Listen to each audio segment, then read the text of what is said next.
അർഷദ് കൂടന്നൂർ. ഏകദേശം 2 ബുക്ക് എഴുതിയിട്ടുണ്ട് അല്ലെ? 5 പുസ്തകം എഴുതിയിട്ടുണ്ട്. 5 പുസ്തകം എഴുതിയിട്ടുണ്ട്. അത് പുസ്തകം കിനാക്കളുടെ വേട്ടക്കാരൻ, ഇരുൾമുറിയിൽ ഒറ്റക്ക്, സ്റ്റേഷൻ നമ്പർ 1 കിച്ചൺ, പിന്നെ പ്രണയവേദികൾ, ഹൃദയമുള്ളവരുടെ വീട്ട്. ഹൃദയമുള്ളവരുടെ വീട്ട്, ആ പേരിൽ തന്നെ എന്തോ ഒരു ഒളിഞ്ഞിരിക്കുന്നത് പോലെ. നമ്മുടെ മുന്നിൽ ഓരോ കാലവും ഓരോ ആശയവും ഓരോ ജീവിതവും, അതല്ലെങ്കിൽ നമ്മെ വേട്ടയാടുന്ന ഒരു വല്ലാത്തൊരു സാധനം ഉണ്ട്. അതിൽ നിന്നാണ് കവിതകളും ആശയങ്ങളും ഒക്കെ ഉദിക്കുന്നത്. കാരണം ഹൃദയത്തിൽ നിന്നാണ് പ്രണയം വരുന്നത്, വെറുപ്പ് വരുന്നത്, സ്നേഹം വരുന്നത്, എല്ലാം വരുന്നത് ഹൃദയത്തിന്റെ ഉള്ളറകളിൽ നിന്നാണ്, മനുഷ്യന്റെ ഹൃദയത്തിലേക്കാണ്. ആ ഹൃദയത്തിൽ നിന്ന് വരുന്ന വ്യത്യസ്തമായ തലങ്ങളെ കുറിച്ചാണ് ഈ കവിത വന്നിട്ടുള്ളത്. അടുക്കള പറഞ്ഞു, നമുക്കൊരു പുതിയ അവകാശി വരുന്നു. ഗ്ലാസുകൾ അത്ഭുതത്തോടെ ചോദിച്ചു, ആരാണാവോ ആ ഭാഗ്യവതി? പാത്രങ്ങൾ തമ്മിൽ ചിരിച്ചു, പരസ്പരം പറഞ്ഞു, കാണാൻ സുന്ദരിയാണെന്ന് കേട്ടു. അടുപ്പ് കൂട്ടിച്ചേർത്തു, പഠിപ്പിൽ മുന്നിലാണവൾ. കലാപരമായി നിരവധി നേട്ടങ്ങൾ, നാട്ടുകാർക്ക് ഏറെ പ്രിയപ്പെട്ടവൾ. ഇതെല്ലാം കേട്ടുനിന്ന ചുവരുകൾ ശാന്തമായി പുഞ്ചിരിച്ചു. ഇനി അവളുടെ ലോകം എന്റെ 4 ചുമരുകൾക്കുള്ളിൽ. ഏകദേശം ഈ അടുക്കള എന്നുള്ള കവിത ഒരുപാട് സോഷ്യൽ മീഡിയകൾക്ക് നിറഞ്ഞു നിൽക്കുന്നത് ഞാൻ കണ്ടിട്ടുണ്ട്. ഈ ഒരു കവിത എഴുതാനുണ്ടായിട്ടുള്ള ഒരു കാരണം എന്താണ്?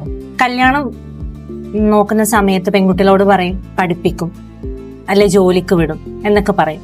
അല്ലെങ്കിൽ ഒരുപാട് കഴിവുകളുള്ള പെൺകുട്ടികളുണ്ടാവും. ചിലർ ഡാൻസർ ആയിരിക്കും, പാട്ട് പാടുന്ന കുട്ടികളായിരിക്കും, ഒരുപാട് കഴിവുകളുള്ള പെൺകുട്ടികളായിരിക്കും. പക്ഷെ കല്യാണം കഴിഞ്ഞ് അവിടെ എത്തിക്കഴിഞ്ഞാല് സ്വാഭാവികമായിട്ട് പിന്നെ കുട്ടികളായി ജീവിതം മാറും. എന്നാൽ പോലും അവരുടെ സ്വപ്നങ്ങള് ആ ഒരു 4 ചുവരുകൾക്കുള്ളിലായി പോവാണ്. അടുക്കള എന്ന് പറഞ്ഞിട്ട് അതെ, അങ്ങനെ ആയി പോവാണ്.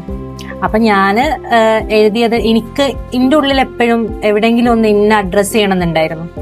അതൊരു പുസ്തകത്തിലൂടെ ആണെന്ന് ഞാൻ ചിന്തിച്ചിട്ടില്ല. പക്ഷെ അവിടെ എത്തിയ സമയത്ത് ഉണ്ടായതാണ് ഈ അടുക്കള. അത് ഈ പേരിൽ തന്നെ ഒളിഞ്ഞിരിക്കുന്ന പോലെ നമ്മളായിരുന്ന ഒരു കാലം, ആ ഒരു കാലം ഉണ്ടായിരുന്നു, ഇന്ന കാലത്തിന് എന്തോ പറ്റി എന്ന് പറഞ്ഞ പോലെ.